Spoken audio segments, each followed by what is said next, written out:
अस्सलाम वालेकुम, मैं हूं आपकी मेज़बान महविश नुमान और आप देख रहे हैं पाकिस्तान की आवाज़। आज ये आप मेरे साथ ये फैमिली देख रहे हैं। मोहब्बत की हमने बहुत सारी मिसालें देखी, लेकिन आज एक बीवी की वफ़ादारी और मोहब्बत की मिसाल आपके साथ हम शेयर करेंगे कि किस तरह शोहर के साथ हादसा पेश आने के बाद, ज़िंदगी में मुश्किलात आने के बाद किस तरह उन्होंने बहादुरी और हिम्मत के साथ शोहर का साथ दिया और अपने बच्चों को पालने में उनकी मदद की। और अभी हमारे साथ तारिक भाई मौजूद हैं और किस तरह इनकी ज़िंदगी में ये हादसा पेश आया और कितनी देर पहले आया और इनकी ज़िंदगी में क्या क्या मुश्किलात आई, इनसे इन्हीं की कहानी सुनते हैं। अस्सलाम वालेकुम भाई तारिक। जी वालेकुम सलाम जी। अच्छा भाई तारिक, आप मुझे ये बताएं कि ये हादसा आपके साथ कब पेश आया और कितनी देर हो गई और किस तरह मुश्किलात ज़िंदगी में आई? जी फिर बजी ये हमारे साथ हादसा पेश आया। हम कारवां के टाइम बस चलाते थे फोटाबाज की, तो उधर हर किसी की लालच होता है कि मैं सवारी उठाऊं, दूसरी गाड़ी का लालच होता है मैं उठाऊं। ऐसे आ रहे थे, आगे न्यू चौधरी, पीछे हम थे, उधर ट्राले में गाड़ी लग गई। जब गाड़ी लगी, आमने सामने गाड़ी लगी थी, तो मेरी ये टांग टूट गई। तो वहीं तकरीबन फोटाबाज के करीब ही ये एक्सीडेंट हो गया। तो जब टांग टूट गई, मुझे कुछ पता नहीं, बेहोश हो गया था। लोगों ने निकाला, बाहर निकाल कर उन्होंने उधर अस्पताल खिची वाला में भेजा। उन्होंने वैसे आर्जी तौर पे पट्टी पुट्टी करवा दी और वो टांग शुगर की वजह से गलत हो गई, गल गई। एक दफ़ा भाई तारिक के साथ 2015 में वाक़या पेश आया, उसके बाद दूसरा हादसा इनके साथ 2021 में जनवरी में हुआ। और पूछते हैं कि दूसरा हादसा इनके साथ कैसे हुआ? जी बेटा जी, जब उधर जा रहा था गाड़ी लेकर, तो स्टीयरिंग फ्री हो गया, गाड़ी बेकाबू हो गई। जब गाड़ी बेकाबू हो गई, उसकी सूरत में इधर नीचे भी खाई थी, उधर भी खाई थी, सामने किक्कर था। तो जब मैंने देखा भी अब ये नहीं संभाली जा रही, तो मुझे यकीन हो गया कि बस अब ख़त्म हुआ, अब नहीं बचेंगे। तो मैंने कलमा पढ़ा, ला इलाहा इल्लल्लाह मुहम्मद रसूलुल्लाह। फिर तकरीबन जहाँ से वापस मुड़ना था, उधर तकरीबन बाकी सब सवारियाँ उतर गई थी। 3-4 सवारियाँ थी, एक लड़की लड़का जिसकी शादी नई नहीं हुई थी, उस बेचारी की भी टांग टूट गई। ऐसे गाड़ी जब नीचे गई तो मेरे सामने से किकर हट गया, खब्बी साइड पे लगकर गाड़ी वहीं गिर गई। तकरीबन 5 लाख का नुकसान हुआ मालकों का, गाड़ी तबाह हो गई थी।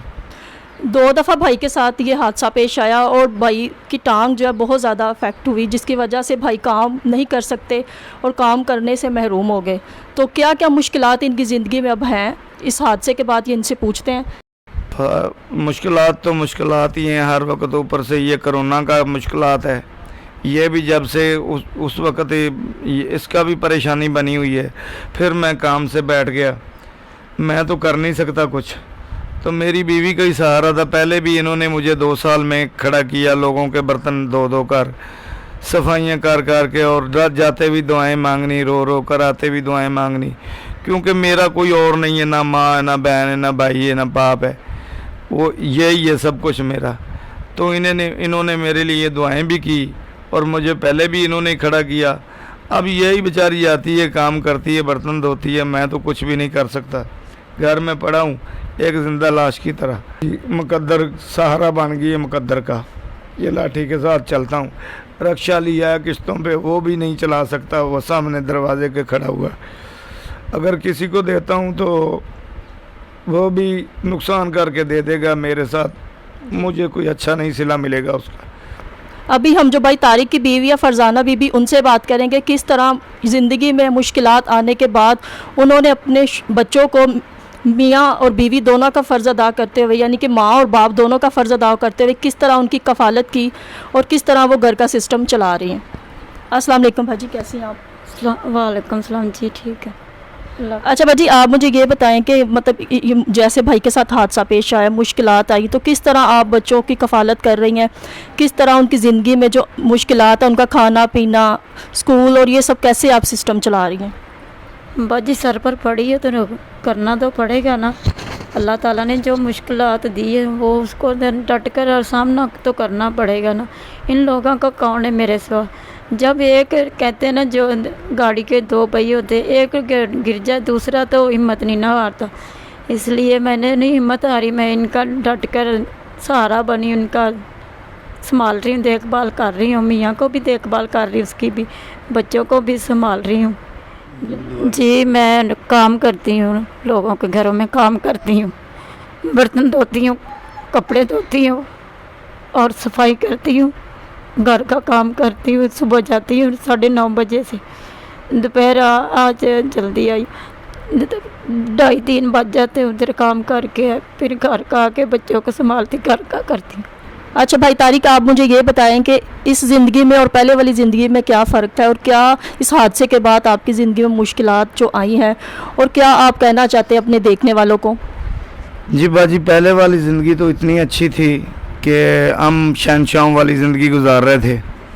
3,000 4,000 5,000 6,000 تک ہم 2 دن کا کماتے تھے. کراچی جاتے تھے، ہمارا حق لال کا کمیشن 5-6 ہزار بنتا تھا، ایک دن کا 3,000-2,500 بن جاتا تھا. تو بہت اچھے طریقے بچوں کی پرورش کر رہا تھا، اچھا کھلا رہا تھا، پہنا رہا تھا. جب سے یہ حادثہ ہوا ہے اور میں چارپائی پہ گرا ہوں، تب سے تو اتنا حالات برا ہو چکا ہے کہ کوئی اور زمین جائیداد بھی نہیں ہے. یہ بچہ میرا صرف دودھ پیتا ہے، کھانا نہیں کھاتا. تو رات کو جب اس کو بھوک لگتی ہے نا تو یہ کہتا ہے کہ پاپا بھوک لگی، کوئی شے ہے؟ تو ہم بولتے ہیں کہ بیٹا کوئی چیز نہیں. اس وقت کلیجہ پھٹ جاتا ہے. تو رونے کے سوا اور کچھ بھی نہیں ہوتا ہمارے پاس. اس وجہ سے میں یہ تنگی دیکھ کر تو میں ادھر روڈ پر جا کر بیٹھ گیا. پہلے میرا ضمیر نہیں سا اجازت دیتا تھا، جیسے بھکاری بیٹھے ہوئے ایسے جا کر بیٹھ گیا. تو وہ صاحب جو عمر صاحب ہیں وہ مجھے ملے، میڈیا والے، ان کا بھلا ہو. انہوں نے میری ہیلپ کی اور میری ہر بات میری پوری دنیا تک پہنچائی تاکہ میری کوئی مدد کر سکے، جو میرے بچوں کا کوئی آسرا ہو جائے، میری بیٹیوں کی شادی کا، یا میں کوئی کاروبار کر سکوں اپنا. اچھا باجی، آپ مجھے یہ بتائیں کہ آپ دیکھنے والوں کو کیا میسیج دینا چاہتی ہیں، کیا کہنا چاہتی ہیں ان سے؟ جی میں یہی کہنا چاہتی ہوں کہ میرے میاں کو یہ اتنی دنیا میں اتنے لوگ ہیں، کوئی ایسی ہیلپ کر دے میرے میاں اتنا اچھا کاروبار کر سکے اور ہم سب پہلے جیسی سکون کی زندگی گزار سکیں اور بچوں کو وہ اچھی پرورش دے سکے. اور میری جو 2 بیٹیاں بڑی ہیں ان کی اچھے سے شادی کہیں بھی کر سکے. جی ناظرین، آپ نے بھائی طارق اور فرزانہ باجی کی ساری بات سنی کہ وہ کس طرح کہہ رہے ہیں کہ کس طرح وہ مشکل سے اپنی زندگی کو گزار ہے، اور ان کی بس یہی دعا ہے اور ان کی بس یہی اپیل ہے کہ کوئی ان کو بھائی کو کاروبار دلا دے تاکہ وہ گھر میں بیٹھ کے کوئی کاروبار کر سکیں اور اپنے بچوں کی کفالت کر سکیں. اور وہ کہہ رہے جس طرح ہم نے پہلے شہنشاہوں کی زندگی گزاری ہے، بس ہم چاہتے ہیں کہ نارمل ہم زندگی طریقے کے ساتھ گزارے اور شکر اللہ تعالیٰ کا کریں. اور ان کے 6 بچے ہیں جن میں سے ان کی 3 بیٹیاں اور 3 بیٹے ہیں، اور بیٹیاں بھی 2 جوان ہیں جن کی انہوں نے شادی بھی کرنی ہے. تو وہ کہہ رہے ہیں کہ کوئی ایسے مطلب لوگ جو ان کو اللہ تعالیٰ نے بہت زیادہ دیا ہے، اور آپ کو پتہ رمضان چل رہا ہے تو اللہ تعالیٰ دینے والا ہے. اگر ان کے دل میں یہ چیز آئے اور وہ ان کی مدد کرنا چاہے تو اسکرین پہ ان کا نمبر چل رہا ہے، وہ ان کی مدد کر سکتے ہیں. یا آپ کی کوئی دکھ بھری کہانی ہے تو آپ ہمارے اسکرین پہ دیے گئے نمبر پہ ہم سے رابطہ کریں، ہم آپ کی آواز بنیں گے اور آپ کا جو پیغام ہے، آپ کی جو دکھ بھری کہانی ہے وہ دنیا تک پہنچائیں گے. اور آج کی ویڈیو یہیں تک تھی، اور اس طرح کی موٹیویشنل سٹوریز کو دیکھنے کے لیے ہمارے چینل کو لازمی سبسکرائب کریں اور بیل آئیکن کو لازمی پریس کریں تاکہ جو آنے والی ویڈیو ہے اس کا نوٹیفیکیشن آپ کو مل سکے.